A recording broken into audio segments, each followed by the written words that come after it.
Here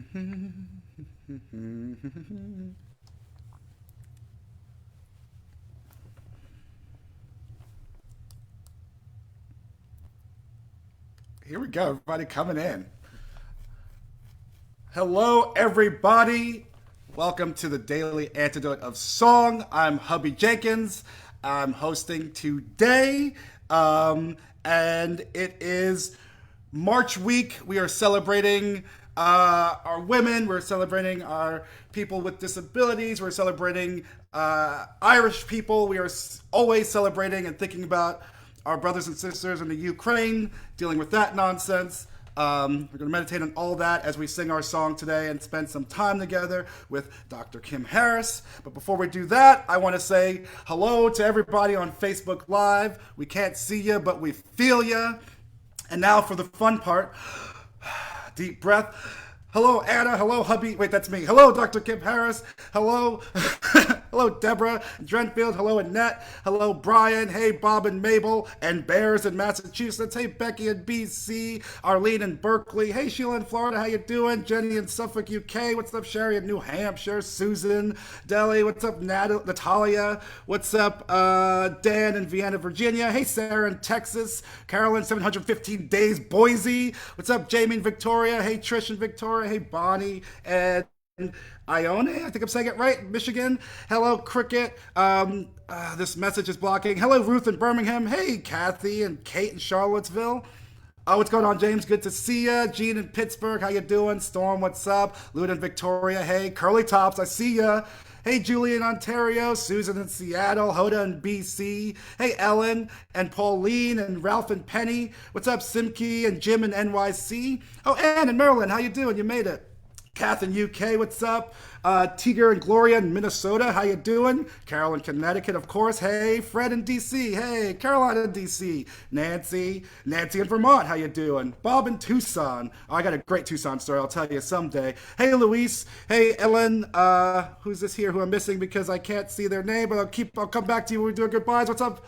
I did Carol, did you, did blah, blah, blah, blah. And I guess we have Gary and Brian and Ron and Karen and connecting to audio and Martha and Dick and Kathy and Sarah and Joni and Loriana and Kachina and Courtney. We have Jane, we have Kate, we have Kate D, we have Sandy in North Carolina and Linda, and of course, Robert. And we made it. Hello, everybody. Welcome, welcome, welcome. I'm excited today to introduce Dr. Kim Harris, who's going to guide us on our song today. And I wrote it down, but I still feel like I'm going to get it wrong. But That's she okay. is a professor in African American thought and practice and theology at Loyola Marymount. And I'm definitely going to ask you more about that and sharing your thoughts on many things. But for now, please introduce us to our song. And everyone, a round of applause. Yeah. Good morning, everyone. Great to see you again. And of course, this is an auspicious morning because it's the beginning of the Senate confirmation hearings for Ketanji Brown Jackson. So, first Black woman who we are hoping will be an associate justice at the Supreme Court. So, the song for today is adapted from a speech given by Isabella Baumfree, better known as Sojourner Truth. And it's entitled, Ain't I a Woman? Now, I'll be going through a whole bunch of words, but you all, when we get to that part that says, Ain't I a woman? I'm going to point to you and I want you to say, Ain't I a woman? Do that, please. Ain't I a woman? That's right. So everybody's got to sing that. All right, here we go. Well, that man over there says that women need to be helped into carriages, lifted over ditches, and given the best place everywhere. Well, nobody ever helps me into carriages, over mud puddles, or gives me any best place. And ain't I a woman? Here we go. Ain't I a woman?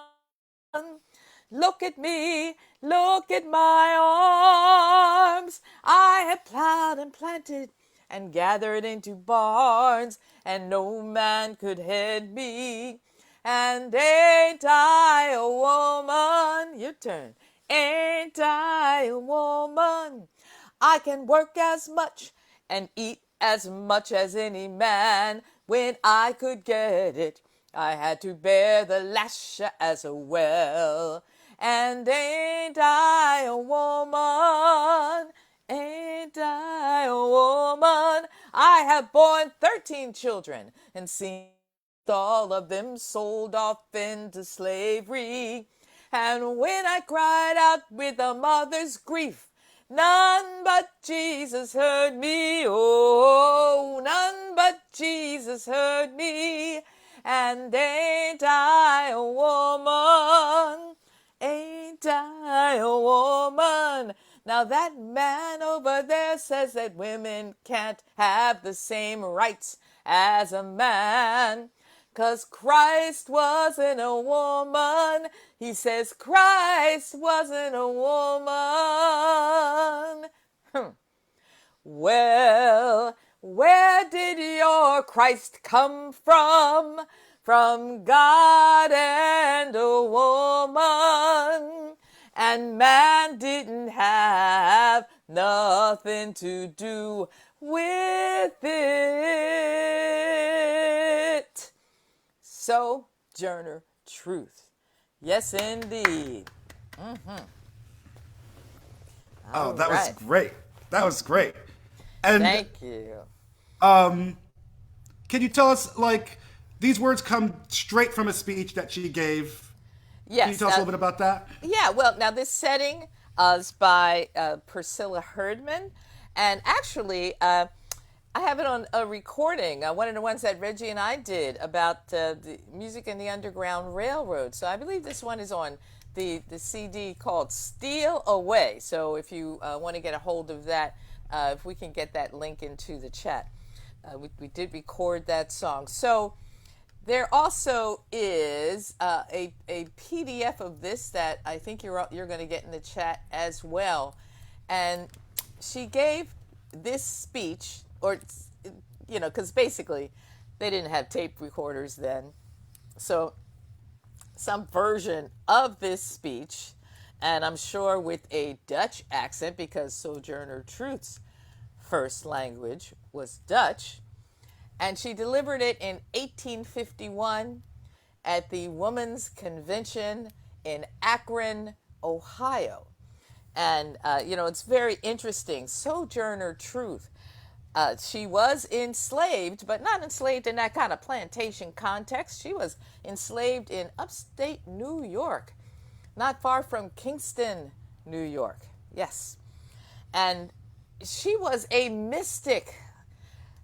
At one point, she ran away from her enslavement, but she didn't go very far. She was on foot. And it started to be around Christmas time, and her master actually found her and said, you've got to come back. Come on back. Come back to, home, quote unquote, home. Come home. You've always loved celebrating Christmas. And Sojourner, or Isabella, because she hadn't renamed herself yet, Isabella was about to go back. And she says that she had a vision. Her master was in a carriage, and there she was about to go back when the vision standing between her and that carriage was a vision of Jesus in the guise of a black enslaved woman. Now, listen, you heard what I said. She saw Jesus, but Jesus was not in the robes, Jesus was as a black enslaved woman. And when she saw that vision, she knew she would never go back. And Isabella was free. But that main freeing was the freeing of her mind and the freeing of her heart. And yes, you can read all about how she changed her name to Sojourner Truth. Now, it's very interesting because that last part of the speech that is not in the song says, they talk about this thing in the head. What's that they call it? intellect. That's it, honey. Well, that's it. What's that got to do with women's rights or Negro rights? Now, she was assuming that people thought, she didn't have enough intellect. She said, well, if my cup won't hold but a pint and yours holds a quart, wouldn't you be mean not to let me have my little half measure full? I love that. And then she says, and that little man over there says women can't have the same rights as a man because Christ wasn't a woman. Where did your Christ come from? From God and a woman. Man didn't have nothing to do with it. And then she goes on to say, if the first woman, she's talking about Eve, y'all, God ever made was strong enough to turn the world upside down all alone, these women together ought to be able to turn it back and get it right side up again. And now they is asking to do it, and the men better let 'em. And then she says, obliged to you for hearing me. How did old Sojourner ain't got nothing more to say. And then she sat down. It's very interesting. That speech, Sojourner Truth. And I think it was pretty positively receptive. Like, people accepted it. I know it was like put in like some newspapers and stuff like that. And yes. Now, it's interesting because, like I said, the first person that reported on it, yes, put it into a newspaper, and then, it was published several times after that. So, but you can see sort of the shortest, most succinct version is probably the closest to what she actually said, and that was put into the newspaper. There is a great book, I believe, by Nell Painter about Sojourner Truth. And it's a really amazing book, yes, and she talks about that whole thing. Right, that was her biographer, yeah. And I think it's just also amazing how still relevant it is, living in America, this love-hate relationship we have, but just like a black woman having to say, I am also a human, I am also a woman, my pain is still the same, my strengths are still the same, if not more, because of what I've endured. Absolutely. Oh no, do you want to talk about that? Well, like, I'm just going to say that Ketanji Brown Jackson is probably saying some things very similar to what you just said, hubby, right this second, up in front of the Senate. Because they're trying to say all kinds of things to her. Someone said, well, President Biden says he's going to nominate a black woman. We want to know what her LSAT score was. And I'm thinking, to the person that said that, we want to know what your LSAT score was. Because we know that for African Americans in general and for black women in particular, we've got to be twice as good or 3 times as good to get half as far. And so her credentials are absolutely impeccable. And everybody, they confirmed her for those other judge positions. But still, you're going to hear all kinds of things over these next few days. Many of them are not going to be good. And when you hear them, I want you to be thinking about Sojourner Truth, saying, ain't I a woman? Because the same kinds of things have to be said in our own day. Yeah. And that's important to have. Of course, have all kinds of people in all types of positions, but I think it's very important to have women and women of color in these strong leadership positions and teaching next generations that it's possible. Can you talk a little bit about women training future generations and all that kind of stuff? Well, representation matters. To see people that look like you, talk like you, think like you in positions of leadership. And I can only imagine for people who are lawyers, for people who are teachers, for people who are doctors, and all kinds of different professions. So many who went to school without any teachers who were like them and who really understood what was going on with them. And, they had to make it through anyway. But there's something that happens when there is representation. And, and we're coming to that slowly, bit by bit, slowly, as we move along. And yeah, it's 2022, y'all, but we're still inching along. And I think that becomes more amazing when you think about people like Sojourner Truth and whoever you like, Harriet Tubman, Madam C.J. Walker, like all these people that had no before. They had no person to model themselves off of or to, to be inspired from and still go on to, just change the whole game, the whole thing. So they, so it is quite interesting. So when I got the invitation to be here today, I thought I know what I need to be singing about and thinking about, and we continue to think about people who are living in war zones, like people of Ukraine and people in Yemen and people in Ethiopia, people all around the world living in war zones, and particularly thinking about the women and the children who are, trying to protect their children, get them out of that war zone. I mean, it's kind of horrendous. And so for those women, we know they are some serious women, so we're thinking about those women. And y'all have heard me say this before. They are wise, wild, wonderful women.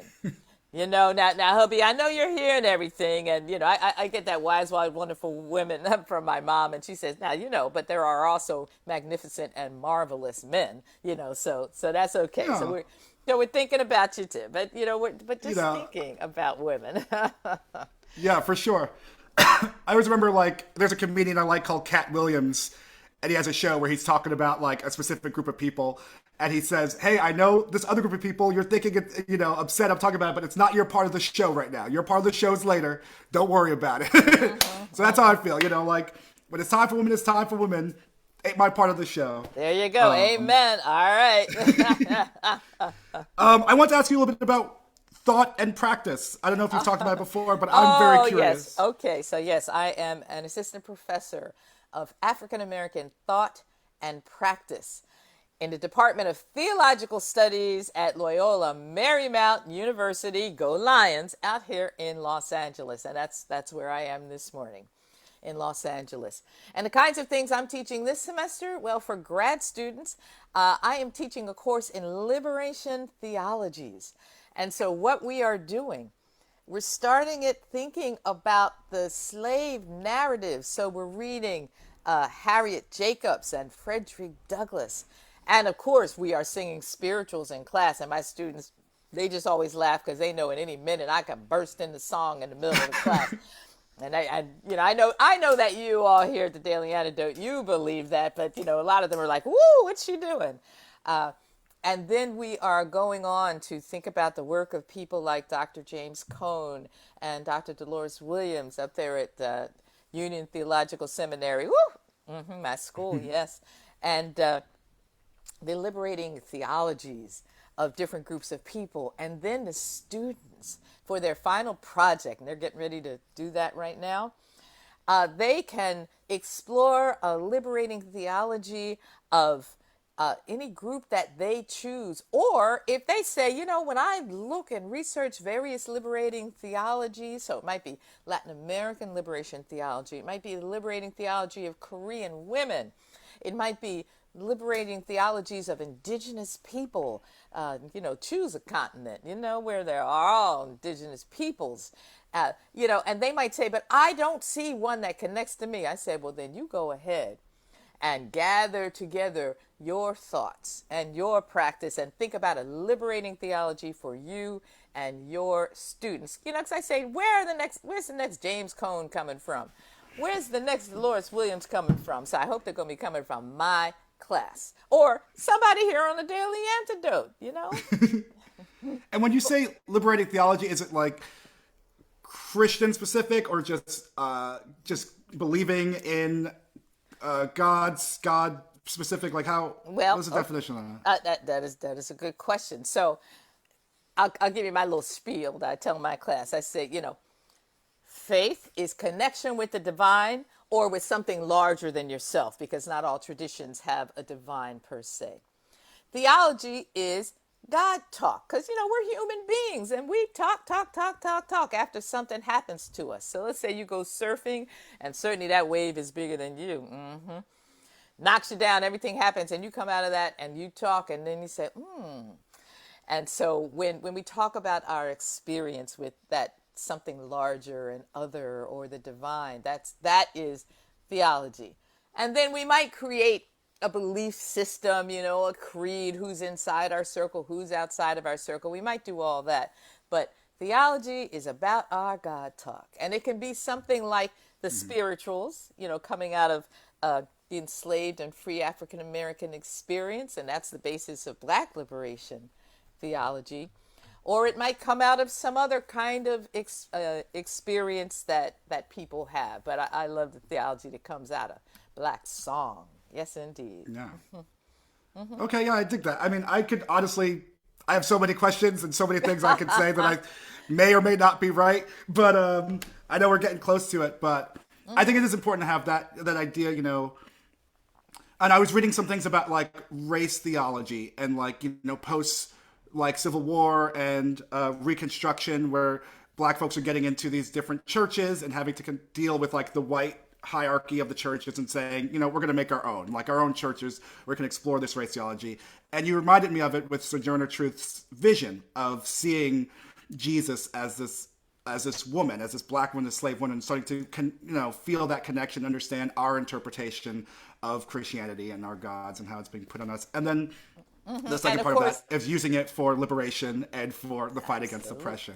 Absolutely. And it started, before the Civil War, because when we think about people like Jarena Lee, speaking to Richard Allen, saying, "I am a preacher and I want a license to preach," the African Methodist Episcopal Church, and I guess she's the first Black woman to be a preacher, and she traveled around preaching. And she did have a child. She had a son, and she said, "Okay, I'm going to leave my son with you for a while, Reverend Allen, and I am preaching because that is my call." There are just so many incredible women, and so many incredible women of color, and Black women, and women who were enslaved and free. Yeah. So let's start to wrap it up. Why don't you tell me about what you got coming up next? And yeah. Okay. Well, coming up next, because mostly I'm like teaching out here because we're moving through the semester. However, on Good Friday, now Loyola Marymount is a Catholic university, so of course we have Easter week. We've got Holy Week off. So on Good Friday, which I believe, let's see, 15, 14, 13, it's probably Friday the 13th. I'd have to look that date up. But I'll be at St. Patrick's Cathedral in New York City. And I will be singing at about 2:15, "Were You There When They Crucified My Lord?" And I sing that a cappella, just standing in the middle of the sanctuary of St. Patrick's Cathedral. They have been live streaming their services, so I'm going to imagine that if you want to live stream that, you can do that. Or you can come in person. Now, the service goes from 12 to 3, but a whole lot of people are going in and out all the time. But I'll be singing about 2:15 or so. And let's see. So that is going on. And, just a heads up, as long as Mama Rona, as Corona holds things down for a minute. Actually, Reggie and I are going to be in Lunenburg this summer. We've been invited for the Lunenburg Folk Festival in Nova Scotia. Woo! And I'll be glad to get back there. So like I said, we got to just make sure, that Mama Rona calms down and stays down for a bit. Yes, please. So I'll be looking forward to that Lunenburg Festival. It's a really great festival. Oh, yeah.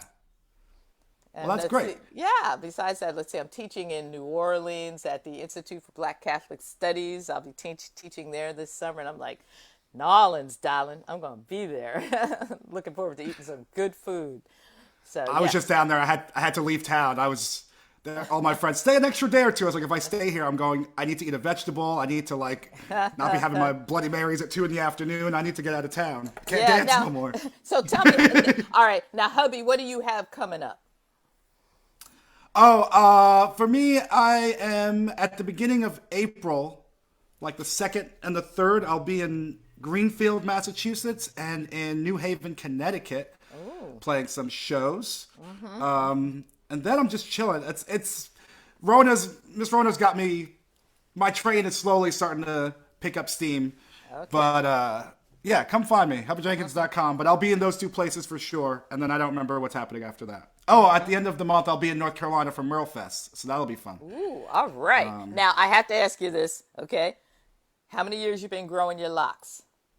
I was going to talk to you about this because I've had my locks since I'm 18 years old. My first job as a person was 17. The summer I graduated, I worked at a Jamaican restaurant, and next door was in Bed-Stuy, and next door was a hair salon. All these West Indian ladies, and I was like, I've been thinking about getting dreadlocks since I'm like a freshman in high school. I have my fro, and I was like, I need these dreadlocks. I have no money, and they were like, all right, we'll trade you a bunch of slices of carrot cake, and we'll start your dreadlocks for you. And I love it. Done. So I stole some carrot cake for my job and got my hair done. But I kind of assumed when I got dreadlocks, because I always hated going to the barber. So I was like, I'm gonna get my dreadlocks, and I don't have to worry about it. But it's actually a lot of work. Yeah. So my hair's not as long as it should be. But I've had it 17, so almost 20 years now. All right. Who does your hair? Do you do it yourself? No. Sometimes, yeah, I touch it up a little bit, but I usually get my hair done when I go to Philadelphia to visit my mom, which I'll be doing that over that Easter break, that time period. Okay. And so there's a woman there that does my hair, and so Can we talk? Yes, we can talk. We sure can. You're the second person I know someone from New York who goes to Philly. So maybe it's the same lady. I'd be very curious. But anyway. How about you? How long have you had your locks? Well, I'm trying to think. It's definitely the best thing I ever did with my hair. And Lord have mercy, I tried all kinds of things. So they have grown down my back, and I've cut them up, and then they've grown down my back again. So probably 20, 25 years, something like that. Yeah. And so I love it. It's wonderful. And it always feels so healthy. And some people say it's like your antenna connects you to the universe. I'm like, all right. Exactly. That's what I'm feeling. Yeah. We're going to talk. And I know you're saying I got to get my hair. I was just in Atlanta last week, and some lady on the elevator told me, she was like, you need to fix your natural. I was like, okay, I'm sorry. Atlanta, where they got more hairdressers than cabs or whatever. Yeah, but anyway, we're all subject. So I know it's time to sing the song another time, all right? Yes, so please. Everybody ready? Take a stretch and get ready to say, ain't I a woman? And we're sending that good energy into those Senate confirmation hearings, and Lord knows they need it. All right, here we go. Well, that man over there says that women need to be helped into carriages, lifted over ditches, and given the best place everywhere. Well, nobody ever helps me into carriages, over mud puddles, or gives me any best place. And ain't I a woman? Come on now, ain't I a woman? Look at me, look at my arms. I have plowed and planted and gathered into barns, and no man could head me. And ain't I a woman? Here we go. Ain't I a woman? Yes, I can work as much and eat as much as any man when I could get it. Hold on. Sorry about that. I had to bear the lash as well. And ain't I a woman? Here we go. Ain't I a woman? I have borne 13 children and seen most all of them sold off into slavery. And when I cried out with a mother's grief, none but Jesus heard me. Whoa, none but Jesus heard me. And ain't I a woman? Ain't I a woman? Now that man over there says that women can't have the same rights as a man, 'cause Christ wasn't a woman. Say that. Christ wasn't a woman. Well, where did your Christ come from? from God and a woman, and man didn't have nothing to do with it. Isabella Bombfree, Sojourner Truth, Ain't I a Woman? And thanks so much, hubby. Thank you. Thank you. Thank you. And thanks to everybody. Great to see y'all today. Thank you very much. You are Go ahead. welcome. I'm going to get myself going and heading into meetings for today and everything, but I'll be thinking about you all day long, especially if somebody says something untoward in a meeting. I'll be thinking in my head, ain't I a woman? That's right. So thank you so much, hubby. Great to be in conversation with you. And yes, we will talk. All right. We can talk. Bye-bye. We're cahoots. Bye-bye. Hi, Dr. Kim Harris. Thank you so much for sharing. And I guess that's what the Daily Antidote of Song is about, too. Like giving you that strength, not strength necessarily, but you got that song and that spring in your step all day. So thanks for sharing that energy and knowledge and history with us. You're welcome. I'm heading out. Bye-bye, y'all. Mwah. Bye now. And now I'm going to change up my view and we'll start saying all of our goodbyes. We'll say goodbye to everybody on the Facebook Live. And remember, keep the people that we're meditating on in your hearts and your minds as well. Our women, our brothers and sisters with disabilities, our brothers and sisters of Irish descent, our brothers and sisters in Ukraine. Always keep them in your hearts and minds. And now let's say goodbye to all y'all in here.